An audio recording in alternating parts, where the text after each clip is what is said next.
Hello दोस्तों, नमस्कार। स्वागत है आपका एक बार फिर से मेरी इस नए डिबेट वीडियो में।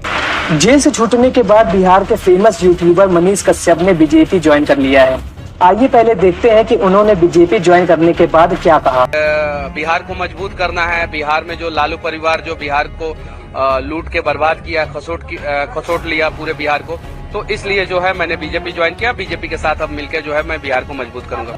लेकिन मनीष कश्यप को बीजेपी ज्वाइन किए महीना भर भी नहीं हुआ है कि वे न्यूज चैनल पर सस्ता सुधांशु त्रिवेदी बन करके ज्ञान बांटने पहुंच गए। इसके बाद होना क्या था, जब मनीष कश्यप का सामना एक तेज तर्रार न्यूज एंकर से हुआ तो मनीष कश्यप हाथ जोड़ने लगे और तुरंत ही सुधांशु त्रिवेदी का सस्ता मुखौटा उतार करके दीदी माफ कर दो की दुहाई मांगने लगे। तो वीडियो होने वाला है बहुत इंटरेस्टिंग, वीडियो को अंत तक जरूर देखें। चलिए वीडियो को स्टार्ट करते हैं। खैर, आप पत्रकारिता आपने पढ़ी नहीं है लेकिन करी है। हाँ। कितने साल आपको हो गए? देखिए, पत्रकार तो मैं था ही नहीं, मैं यूट्यूबर था। पता है, मैं कंफ्यूजन में जी रहा था कि मैं पत्रकार बन गया। इलेक्टोरल बॉन्ड पर राय क्या है, अब बताइए। उसके बारे में तो हमने पढ़ाई नहीं किया, इलेक्टोरल बॉन्ड के बारे में। आपने 10 में से 5 सवाल के जवाब में कहा कि आप 2 ही दिन हुए हैं पार्टी आपको ज्वाइन किए हुए। 10 में से नहीं, सारा सवाल का जवाब सारे सवाल के जवाब में ही आपने लगभग कहा है नहीं, कि पार्टी ज्वाइन किए हुए 2 ही दिन हुए हैं। हाँ। आपने ये बात मानी पत्रकारिता करते हुए। खैर, आप पत्रकारिता आपने पढ़ी नहीं है लेकिन करी है। हाँ। कितने साल आपको हो गए? देखिए, पत्रकार तो मैं था ही नहीं, मैं यूट्यूबर था। पता है, मैं कंफ्यूजन में जी रहा था कि मैं पत्रकार बन गया। लेकिन जब जेल गया ना, तो पत्रकारों ने मुझे बता दिया कि तुम पत्रकार नहीं हो, तुम यूट्यूबर हो। पत्रकार तो हम लोग। ये चीजें हमको पता चल गई। जानते हैं कैंसर से कितने लोग मरते हैं? 9 लाख लोग मरते हैं।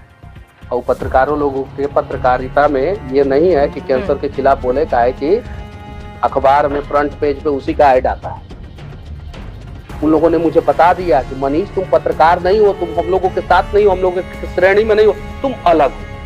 तो जेल से निकलने के बाद मैं यूट्यूबर हूँ, वो ये अलग। तो मनीष कश्यप भले ही यूट्यूबर है, भले ही पत्रकार है, भले ही नेता बन गया, भ्रष्टाचार पर आपकी राय क्या है? एकदम बिल्कुल भ्रष्टाचार खत्म होना चाहिए। और बिहार में अभी भी ग्राउंड लेवल पे भ्रष्टाचार है। एकदम ज्यादा बोल दिया मैं आपको, एकदम भ्रष्टाचार। इलेक्टोरल बॉन्ड पर राय क्या है, अब बताइए। उसके बारे में तो हमने पढ़ाई नहीं किया, इलेक्टोरल बॉन्ड के बारे में। यूट्यूबर बन गए तो भी पढ़ाई नहीं की, इंजीनियर बन गए तो भी नहीं। सुनिए, आपने बहुत बोल दिया। आप एक बार हमें सवाल करने दीजिए, आप जवाब दीजिएगा, बहुत टाइम आपको मिलेगा। आप इंजीनियर बन गए, इलेक्टोरल बॉन्ड के बारे में नहीं जानते। आप 2 दिन के नेता बन गए, आप इलेक्टोरल बॉन्ड के बारे में नहीं जानते। आप क्रांतिकारी बन गए, आप देश में उस योजना के बारे में नहीं जानते जिसके बारे में सुप्रीम कोर्ट ने कह दिया कि यह असंवैधानिक है, जिसके बारे में आप जिस पार्टी में गए हैं ये कह दिया गया कि उस पार्टी ने उन कंपनियों से चंदा लिया है जिन कंपनियों पर ईडी सीबीआई की रेड पड़ी है। आपको उसके बारे में जानकारी नहीं है। देखिए, हर दिन जो है, नहीं पूछिए, सवाल पूछिए। आपका गुस्सा जो है जायज है।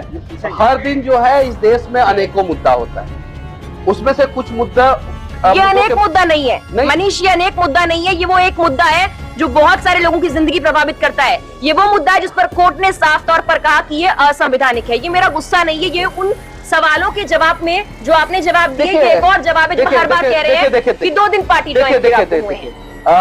कोर्ट ने बहुत सारे चीजों पे जो है अपना फैसला दिया और कोर्ट के फैसलों पे हम लोग कुछ नहीं कहना चाहते हैं।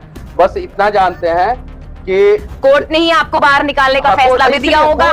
कोर्ट के फैसले पे मैं सवाल नहीं खड़ा कर रहा हूँ, लेकिन मैं इतना नहीं, मैं इलेक्टोरल बॉन्ड पे आपकी राय जानना चाहती हूँ। 2 दिन के नेता के तौर पर मत जवाब दीजिए, आप छोड़िए सब। आप पत्रकार के तौर पर दीजिए, इंजीनियर के तौर पर दीजिए, आम जनता के तौर पर दीजिए। पार्टी ने इस बॉन्ड को लाया था तो कुछ सोच समझ के लाया था कि इससे अच्छा होगा, देश का भला होगा और पारदर्शिता आएगी। और पारदर्शिता के सामने है कि किसने कितना चंदा दिया है, किस पार्टी को चंदा दिया है, वो सामने है।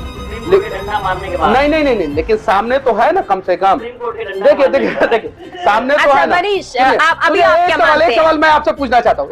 आप एक शब्द में जवाब दीजिए। ये योजना सही थी या गलत? पार्टी ने सही सोच के लाया था। और प्रधानमंत्री नरेंद्र मोदी अभी बोल रहे हैं सही। अभी आप कह रहे हैं कि कोर्ट के आप जजमेंट पे सवाल नहीं करना चाहते। लेकिन पार्टी ने योजना सही ढंग से लाया था, सही तरीके से लाया था। इम्प्लीमेंट नहीं हुई। नहीं, इम्प्लीमेंट भी सही तरीके से हुआ था, लेकिन उसमें अब आगे क्या हुआ उसके बारे में मुझे स्टडी करने का मौका दीजिए। आप खुद ही कह रहे हैं पारदर्शिता के तौर पर लाई गई हाँ, थी। लाई अब गई आप थी। कह रहे हैं आपको स्टडी करने नहीं की तो जरूरत है। अभी बाद में क्या हुआ उसके बारे में मुझे जानकारी नहीं। चलिए मैं इंतजार करूंगी, 2 दिन नहीं 2 महीने के नेता जब बन जाएंगे ना, आपसे मौका मिलेगा सवाल करने का, फिर आऊंगी इस सवाल के साथ इलेक्टोरल बॉन्ड पर राय क्या है। वैसे आपको इस वीडियो को देखने के बाद कैसा लगा कमेंट सेक्शन में जरूर बताएं, और नेताओं टाइप पूरा काम करते हुए जाएं, लाइक के साथ सब्सक्राइब जरूर करें। मिलते हैं नेक्स्ट वीडियो में, तब तक के लिए थैंक्स फॉर वॉचिंग।